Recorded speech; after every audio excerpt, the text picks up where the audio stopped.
Father-in-law is about to be evicted, and now my wife demands I give up my basement sanctuary or risk losing my family. I'm married for 10 years, dated 3 before that, we have 2 kids. Her parents are divorced. Her mom comes from a wealthy family, and when her parents got married her family did a lot of legal and financial stuff and prenups and stuff to keep the money safe.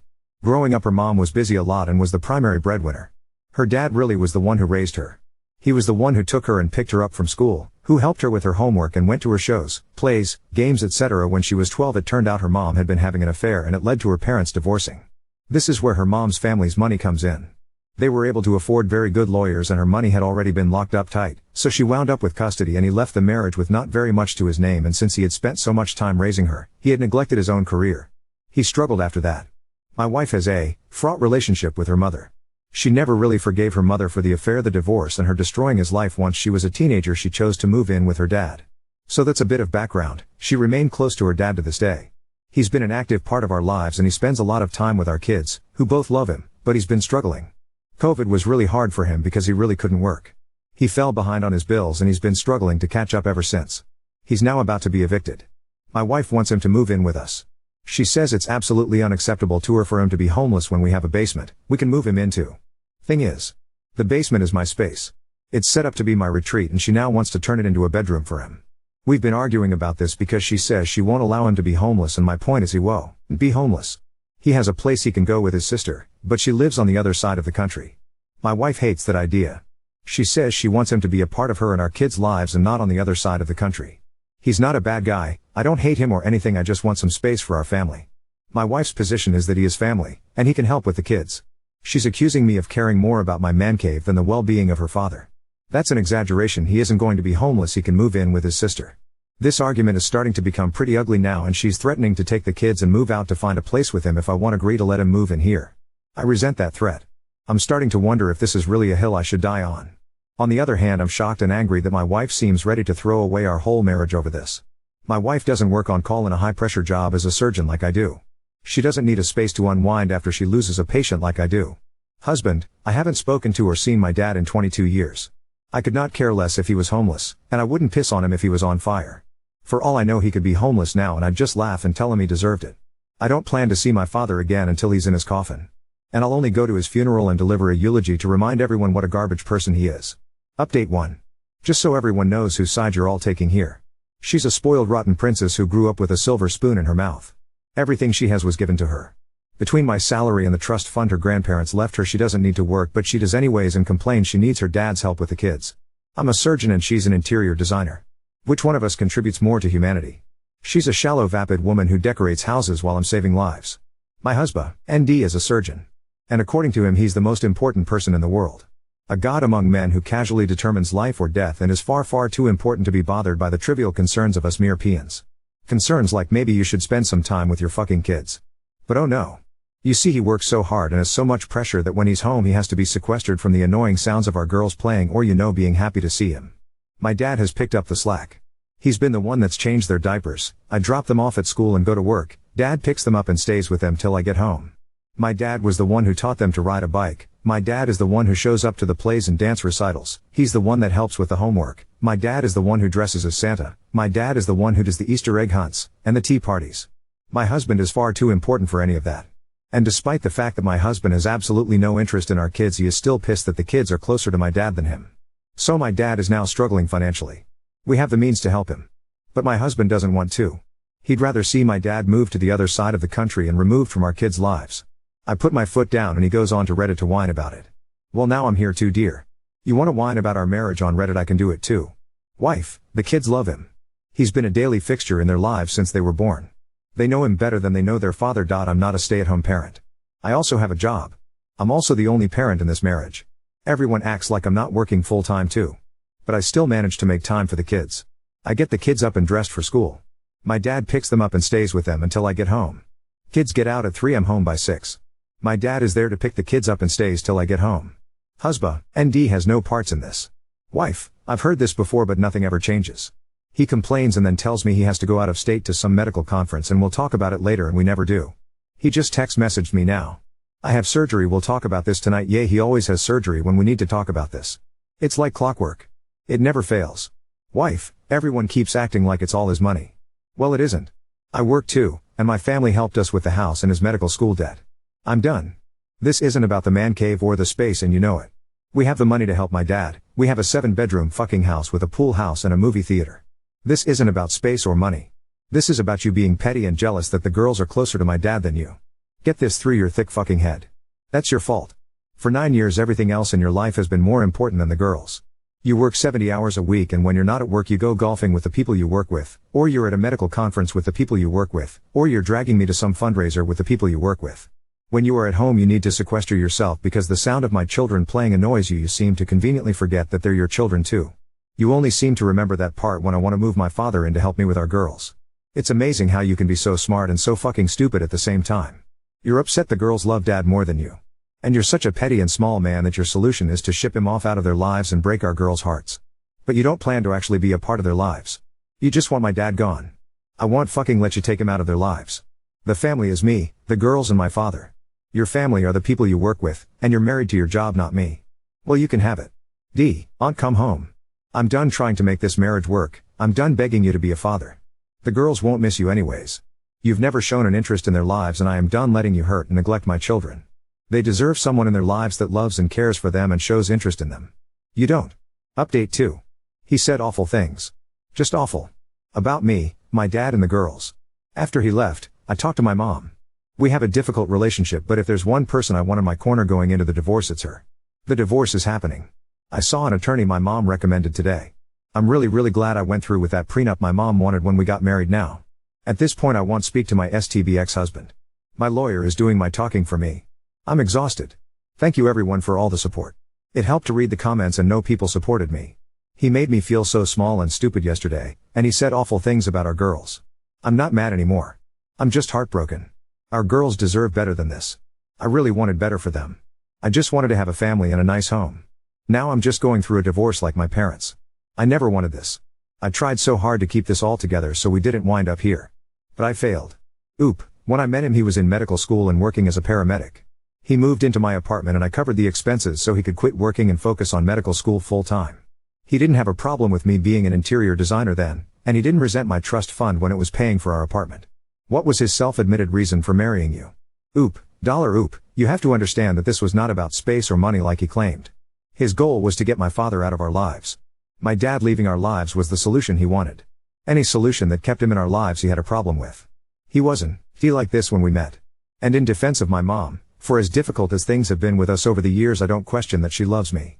We've had our differences and our fights, but when I need her she comes through like she is now and like she did with the wedding, and God bless her for her foresight and having the prenup made. What she did to my dad will never sit right with me, but she's in my corner, and right now I'm glad to have both my parents in my corner. I don't want the girls living with someone they are afraid of. It was only tolerable because of how little he was around. I don't think my failure was in having my kids with him. It was in keeping this marriage together and giving him a home and family he actually wanted to come back to. Update 3. Hi everyone. I'm back. My husband is now my ex-husband. Our state you only need 30 days between filing and judgment. We both agreed divorce was best. He moved out New Year's Day and has never been back. My original post sorta went viral. It was reshared on TikTok and on Facebook, and our family and friends wound up seeing it. My lawyer recommended I stop posting about the divorce until it was finalized. Well, the divorce is now done. After he moved out we both retained our lawyers and most of the divorce was handled through them. We didn't speak much until we went into final arbitration and signed the agreements to bring to the judge. About a week after I retained my attorney, I had my attorney, his attorney and some movers meet at my house to inventory everything that belonged to him, including in his man cave, pack it up and ship it out to a storage unit his lawyer arranged. I didn't want to give him any reason to come after me for anything. I know people wanted me to nail him to the wall, but I really didn't want a long and bitter divorce. He wanted to go, I wanted him gone, and we both wanted it to happen as soon as possible. Turns out he was offered a job in another state, and he wanted to take and was itching to get out of here. We both had prenups that made the division of assets pretty painless, and he had no problem with giving me full custody and paying child support. I didn't need or ask for spousal support. Honestly, how little he fought for our girls was the part that hurt me the most. The biggest disagreement we had was with the house. My mom stepped up to buy him out of the mortgage payments he put down so that me, the girls, and my dad wouldn't have to move. He really wanted this done as fast as he could so he could ride off into the sunset with his affair partner and take his new job. And that's exactly what he did. He got the ending he wanted. Free of me and the kids and free to be the world's best surgeon or whatever. Mom and dad both came through for me in big ways. Mom is a lawyer herself and she had set up the house and my other assets to be protected.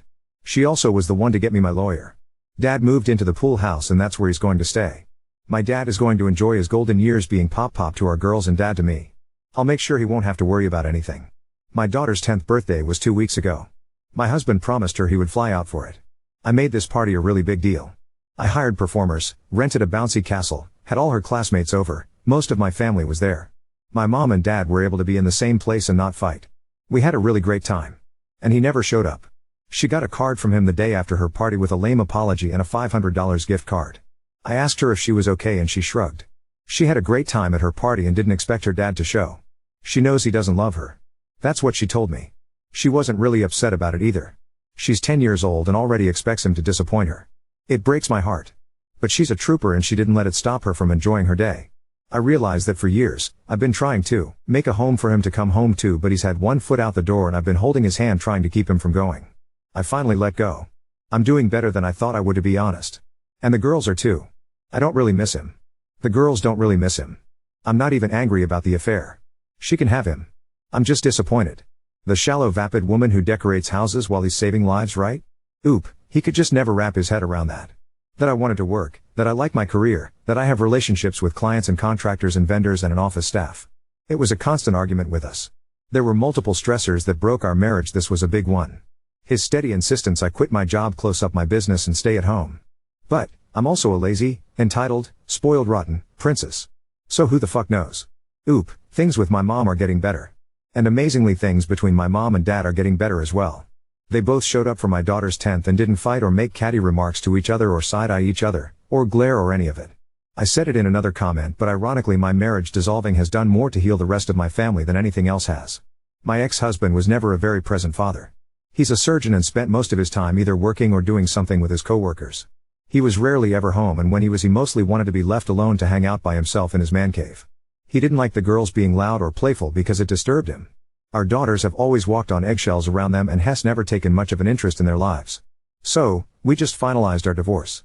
He couldn't wait to get out of the marriage. He wanted to be done with this marriage and our kids so he could take a new job in another state and live with his affair partner. I asked for full custody, and he was relieved. He didn't want custody, he didn't fight at all for them. He hasn't even seen them since the day he moved out 2 months ago. He's gone now in another state, and my oldest had her 10th birthday about 2 weeks ago. I threw a really huge party for her. I made it a really big deal and he promised her he would be there. He never showed. We get a card with a lame apology and a gift card from him a day after her birthday. I felt so bad for her, and what makes it worse is, she wasn't even upset. I asked her how she felt about it and she shrugged. She said she wasn't surprised, and that dad didn't really love them. What the hell do I say to that? I'm at a loss for words because, I don't believe he loves them either. Do I lie to them? Tell them of course he does. Hess just busy. What do I tell her? The truth? No, he doesn't real love you? I have no idea what to say to my girls. Should I even bring it up? Just not talk about it at all? Just leave the fact that their dad doesn't give a shit and has pretty much abandoned them? Just carry on as usual, because let's be honest, he hasn't been a part of our lives for a long time. He never really was. Not that much has changed for the girls besides the fact that they don't need to walk on eggshells for the 1 or 2 days a month he was even at home. I just don't know. Both the girls are in therapy now. We all are. Maybe this is something I should bring up there. Now on to second story. Took in my late friend's beloved but aggressive cat, and now it's trapped in my garage, trying to dodge my territorial dog. 2 days ago, a good friend died. I'm not going into specifics. He was old, he was on oxygen, and he could barely move around. One of the few things he had going in his life was his cat, which we'll call Satan for now. He loved that cat, and while the animal was around him it seemed to be polite enough not to try attempted murder. When I got the notice my friend was in the ER, I met with his son there, and by the time we got there it was too late. I knew his cat was one of the few things he cared about and offered to go to my friend's apartment to feed it. He declined, saying he'll get to it later. The next day, he asked if I would be willing to take the cat. Not gonna lie, I said yes because I loved my friend and because I didn't want the one thing that kept him constant company on his last days to get outdown. I went to my friend's apartment and tried to get the cat into a pet crate, and the animal fought so hard against me that it both broke the crate's door and shit itself. I bought a jumbo crate, 3x3x4, with 2 levels and put it in my garage, with a litter box and some food inside the crate. I know this is not an ideal accommodation for Satan, but I don't know where else to put him. My brother-in-law suggested releasing it into the wild. Satan lived its whole life in my friend's apartment and I don't know how it'd fare outside. I have a dog, to boot. A very excitable, very curious, very old, very territorial Jack Russell/Rat Terrier mix. I see no way of letting Satan into the main side of the house without an accident occurring. I can't let Satan roam free in the garage because it 1. Will destroy my brother-in-law's tools. I've seen it go through furniture like a wood chipper. 2. It will go into the attic of the house which has a bunch of loose insulation, and if it shits in there the smell will stay in the rental house forever. And 3. Someone will inevitably leave the garage open where it'll escape. I don't know what to do. Satan's been here less than a day and all I know from it is hissing and defensive shitting. Update 1. After 3 days of keeping Satan in the crate, I realized 2 things. 1. That if I was kidnapped by a random guy coming into my house and brought to a new place, then kept in a cage 24/7, I wouldn't be too friendly either. And 2. That I can't keep a cat in a cage indefinitely and just hope the situation magically improves somehow. Besides, I'm kind of tired of getting my hands fucked with every time I try to feed him. So my wife, the fucking trooper, she and I decided to make a big compromise and started sleeping in the living room, leaving the cat to be out of the cage completely in my room. The first 3 days, he would either run under my bed or into my closet and stare at me with wide eyes while making low guttural noises. On the 4th day, I decided I would start to talk to it, mainly out of frustration, and start explaining to Satan that although I get it, he needs to chill the fuck out. He seems incredibly confused by this. Eventually this seemed to work, and despite still not wanting to be touched, he stopped growling at me and signaling an imminent attack. That day I learned that cats understand tone like dogs. This talking to him continued throughout the week and drove Satan to come out of the closet or under the bed while I was in the room, but if I moved at all he'd hiss and dart back to cover. Eventually something changed at the start of the 2nd week and Satan started to get on the bed while I was in the room, which led into him getting on top of furniture while I was in the room. All throughout the ordeal I'm looking at cat body language videos to try and understand the animal. Also, I'm the only one feeding him and trying to get him to be okay with me being around while he eats. Somehow, one day I go into the room and, seeing him on the bed, I decide to plop down next to him to see if he'll attack me.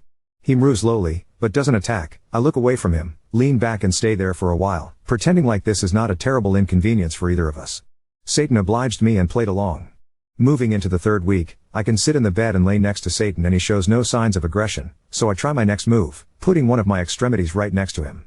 I do this many times a day, acting like it's not a big deal, and eventually while laying next to him, I ch him with my knee. I figured if he goes into attack mode, I'd rather have the sweet protection of thick denim.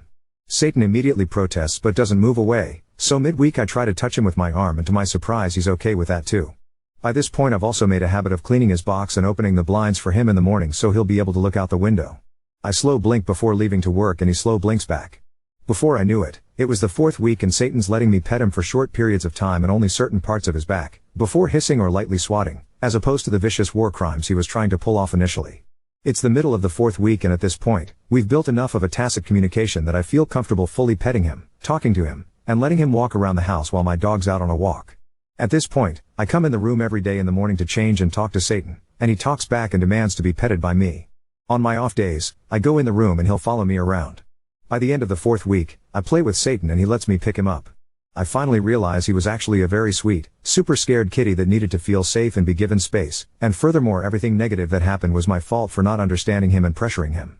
By then, I already feel he's social enough that I can offer him around, but just for good measure I keep him for one more, 5th week, which was enough for me to bond with him and feel bad about giving him away. My wife and I discuss whether or not to keep him, but my dog, who's named after a Mexican narco, but that's a different story, ends up going after a cat when we're walking him. It was dark, and getting hurt, which ends that line of thinking. The week went by smoothly, and I managed to get his medical records from my friend's family and the hospital Satan was Ken too. 6th week, I take to Facebook and, with due disclaimers, I offer him around. Satan, older cat, needs a new home. Former cat of a loner, affectionate but needs house without children or other pets, is curious and playful once it gets comfortable. A lot of people offer to take Satan into their homes, and a lot of people don't meet the requirements I outlined. Eventually someone reaches out to me and not only are they a perfect fit for him, they understand all the constraints that go into adapting an older cat into a new home. They came yesterday and I didn't even struggle to get him into the carrier they brought. I went into their home today to take some of Satan's playthings as well as some food I had left over, and although he was hiding under the bed and marooned, he peeked out on the halfway while my wife and I talked to his new owners. I stress to these people that if they have any big issues with him he's 100% returnable, but, unlike me, this isn't their first adopted cat. We promised to keep in touch, and I came back and cleaned up my room to sleep in it. One of my knuckles is fucked forever, and I will absolutely never have a cat ever again, but it was a great experience nonetheless. The fucking end, I hope.